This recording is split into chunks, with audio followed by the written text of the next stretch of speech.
So KEAM 2025 result ഇന്നലെ വന്നു. ഒരുപാട് പേര് കമൻറ്റ് ബോക്സിൽ ചോദിക്കുന്നുണ്ട്, പാസ്സായോ ചേട്ടാ, ഞാൻ പാസ്സായെന്ന്. ഈ ഒരു വീഡിയോ കണ്ടു കഴിഞ്ഞാൽ നിങ്ങൾക്ക് ഇനി ഒരു ഡൗട്ടും വേണ്ട, കംപ്ലീറ്റ് കാര്യങ്ങൾ പറഞ്ഞുതരാം. ഇന്നലെ വന്ന റിസൾട്ടിൻ്റെ അകത്ത് പറഞ്ഞിട്ടുണ്ട് 9.7.5 എന്ന് പറയുന്ന ഭാഗം, അതായത് നിങ്ങളുടെ പ്രോസ്പെക്ടസിലെ ഈ 9.7.5 എന്ന് പറയുന്ന ഭാഗത്തിൽ കൃത്യമായിട്ട് പറയുന്നുണ്ട് എന്ത് കീമിൻ്റെ ക്വാളിഫയിങ് മാർക്കും കാര്യങ്ങളും. അപ്പോൾ ഞാനിത് കൃത്യമായിട്ട് ആദ്യം വായിക്കാം, വൃത്തിക്ക് എക്സ്പ്ലെയിൻ ചെയ്തുതരാം. നിങ്ങൾ ആദ്യം വായിച്ചത്, to qualify in the engineering entrance examination and thereby become eligible to figure in the engineering rank list, a candidate must secure a minimum normalised score of 10 in the engineering entrance examination. ഇവിടെ കൃത്യമായി കൊടുത്തിട്ടുണ്ട്, minimum നിങ്ങൾ 10 mark വാങ്ങിയാൽ മാത്രമേ നിങ്ങൾ engineering rank ലിസ്റ്റിൽ നിങ്ങളുടെ പേര് വരുള്ളൂ.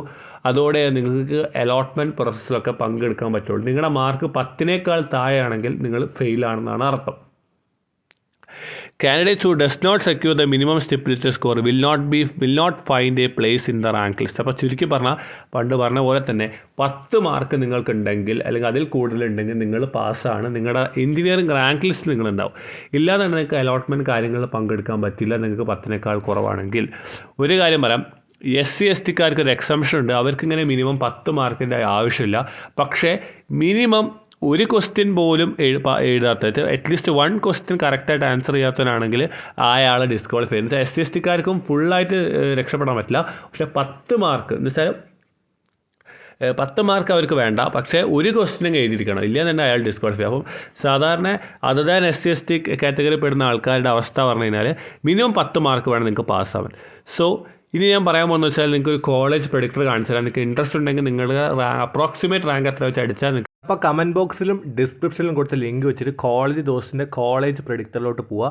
അവിടെ നിങ്ങളുടെ എക്സ്പെക്റ്റഡ് റാങ്കും അതേപോലെ തന്നെ നിങ്ങൾ ഏത് ഡിവിഷൻ ആണ് അല്ലെങ്കിൽ ഏത് കാറ്റഗറിയാണ് അടിക്കുക. അതിനുശേഷം നിങ്ങൾക്ക് ആ ഒരു റാങ്ക് അടിസ്ഥാനത്തിൽ ഏതൊക്കെ കോളേജ് കിട്ടാനാണ് ചാൻസസ് സിമ്പിളായിട്ട് മനസ്സിലാവും. ചെറിയ എറർ കാര്യങ്ങളൊക്കെ ഉണ്ട്, എന്നാലും ഒരു 90 അല്ലെങ്കിൽ 80 to 90% ഷുവറാണ്. നിങ്ങൾക്ക് സിമ്പിളായിട്ട് മനസ്സിലാവും. സോ കമൻറ്റ് ബോക്സിലും ഡിസ്ക്രിപ്ഷനിലും ലിങ്ക് ഉണ്ട്. അപ്പോൾ എന്തെങ്കിലും ഡൗട്ട് ഉണ്ടെങ്കിൽ എല്ലാവരും കൃത്യമായിട്ട് കമൻറ്റ് ചെയ്തോളൂ, അടുത്ത വീഡിയോ വരുന്നതായിരിക്കും. സോ എല്ലാവരും ഹാപ്പി ആയിട്ടിരിക്കാം, നമുക്ക് പോസിറ്റീവ് കാര്യങ്ങളിലേക്ക് പോകാം. ഈ പാസ് മാർക്ക് കിട്ടാത്ത കുട്ടികൾക്ക് മാനേജ്മെൻറ്റ് സീറ്റ് ആവശ്യമുണ്ടെങ്കിൽ കോളേജുകളിൽ വിളിച്ച് ചോദിക്കാവുന്നതാണ്.